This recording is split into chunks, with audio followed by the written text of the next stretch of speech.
What's up? Ari from Wirefly.com here with your Wirefly video review of the Samsung Omnia 2 from Verizon Wireless. The Omnia 2 is a Windows Mobile Professional 6.5 powered smartphone, which also has Samsung's TouchWiz interface built on top of Windows Mobile.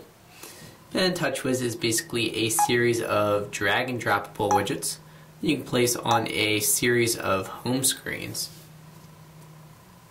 And we've seen TouchWiz on just about every Samsung cell phone to come out recently, including the Samsung Behold 2, which is an Android-powered smartphone.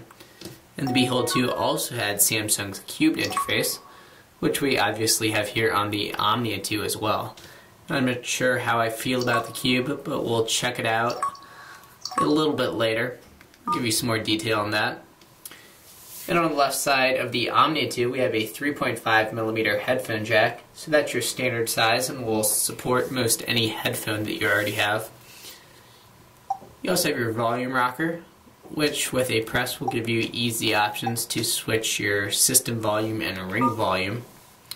You also have a micro SD card logo. The SD card slot is actually below your battery cover, and that slot can support up to a 32GB card, and you have 8GB of internal memory already on the Omnia 2. You also have an OK button, which more or less functions as a back button in most screens and menus. And if we turn over to the right, you can see you have a collapsible stylus that comes out of the top of the phone. And it is a resistive touchscreen, meaning a little bit of pressure needs to be applied to affect action on the screen. As you can see, it is finger friendly, so most of the time you're not going to find yourself needing the stylus, though it may be helpful for smaller icons such as our connection manager window here, which you really do need a fingernail to be sure that you hit accurately. It is a 3.7-inch AMOLED display, so very crisp and vibrant. You can see those colors there. It's 800 by 480 pixels. And continuing our tour of the phone here, on the right side you have a micro USB port for charging and syncing the phone. Your lock button to prevent accidental key presses on the screen. And to unlock, you hold down the yellow lock right there, and you can see that you do have a nice notifications display, letting you know new text messages, emails, missed calls, and visual voicemail. And then finally a 2-level camera key. So holding halfway down will autofocus, and then pushing all the way down will snap your picture. It is a 5-megapixel camera on the back of the phone with a flash. And as I turn that in the light, you can see a very unique red finish there on the back cover. Bring that a little closer. So pretty cool looking. And back on the front here, you have your send key, end key, which also doubles as the power key, and a Windows Mobile Start menu key. You can see that it's not the typical Windows Mobile 6.5 Start menu. It has a grid format with a number of different screens, and you can edit the order as well. Personally, I prefer the traditional honeycomb. I think things are easier to find and access, but it's going to be a matter of personal preference. And if we hold down that same button and then release, it's going to bring up a task switcher. So that's going to easily let you jump between open applications and then tap to get into the application that you want. So it's really pretty reminiscent of Palm's Cards in its WebOS operating system. Obviously not as integrated, but still a very handy feature to switch between open applications. You can see that you also have a grid view as well. We'll take a closer look at TouchWiz and the widgets that we have available. And first check out our widget manager. So the widget manager will basically let you pick and choose what widgets you want to display on your collapsible menu there,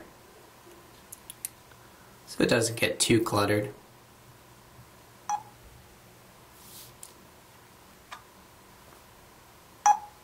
And then you can just go ahead and drag those widgets off to the home screen. So if we want a Bing search toolbar right on our home screen, just drag and drop that. And if we want it back there, back into the collapsible menu, and then close the menu. As you can see, I have a calendar widget here letting me know my next upcoming appointment. Your Facebook widget, and the Facebook application for Windows Mobile is actually pre-installed on the phone. Shortcuts to favorite applications, so I've put email, calendar, and a calculator in there, but you can of course customize that however you want.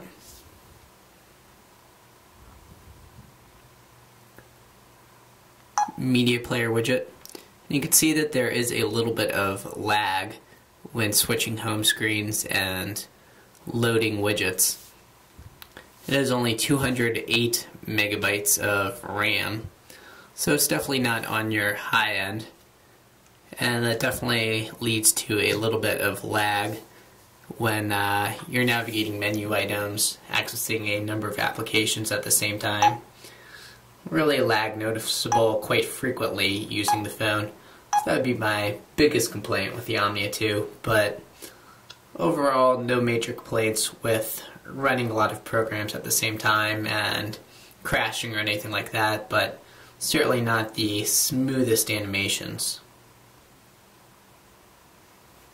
We'll jump back into our full Windows Start menu. You can see that you do have Opera's mobile browser pre-installed. You also have Internet Explorer.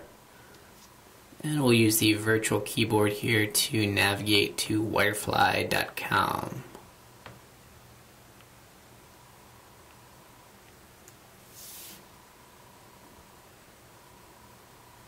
And we are loading up here over a Wi-Fi connection. The Omnia 2 does support Verizon's high-speed 3G network, EVDO Rev-A. You can see that it did load up pretty quickly, still loading a little bit, over a Wi-Fi network. Double tap to zoom in there. A little indicator there to let us know where we are on the page. But you can see as we're navigating around, the gray and white checkering, that's basically a symptom of the relatively low amount of RAM on the phone. So again, a little bit of that lag that I was talking about. You also have tabbed browsing with Opera Browser, so you can have multiple tabs open at once for multiple different web pages. And if we get back into our Start menu, you do have Windows Mobile's usual email support, Outlook, so that'll be support for your Exchange, calendar, email, contacts, and tasks, which will be pushed right to the phone. And I've also gone ahead and added my Gmail account, but it'll support most any email account. You also have VCast Music and VCast Video. VCast Video will let you stream video content right to the phone, including full-length TV episodes. VZ Navigator for turn-by-turn GPS directions. You also have a number of pre-installed games and game demos, support for FM radio listening, and the Microsoft Office suite, so that'll let you view and edit documents on the fly. It's also pre-installed with Windows Mobile Marketplace for downloading free and paid applications for the phone. Tap our text messaging icon and create a new text message. Show you the virtual keyboard and the swipe typing technology. And basically the end goal of swipe is to make your typing faster on a touch screen such as this. The idea is that you never have to pick up your finger from the screen until you're ready to type a new word. So we'll see how that works. Drag my finger. You can see that line following the path of my finger. I am typing using, we'll continue our message in landscape. Keys are a little bit bigger. Swipe.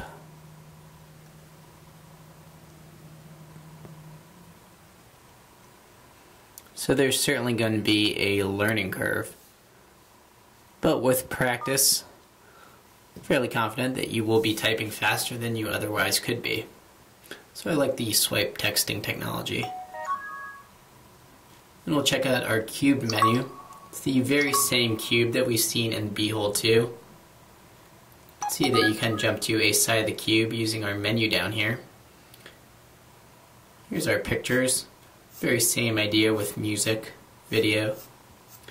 Basically a way to flip through the content that you have. Then you can go ahead and tap on a picture, for example. See that picture? You also with TouchWiz can hold down to zoom in and out. But in the end, the cube really boils down to a way to navigate content, but really a little bit gimmicky and not a whole lot of added functionality.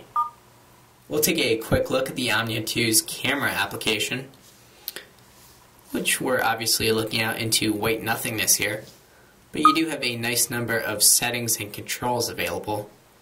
Number of shooting modes, scenes, fireworks, candlelight, various shooting sizes,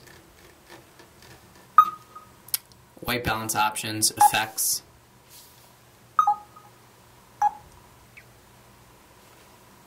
easily switch between camera and video mode. And you really do get pretty good pictures from the Omnia 2 and also impressive video quality. And that is a quick look at the Samsung Omnia 2 for Verizon. Thanks for watching, and remember to check out the Omnia 2 at wirefly.com.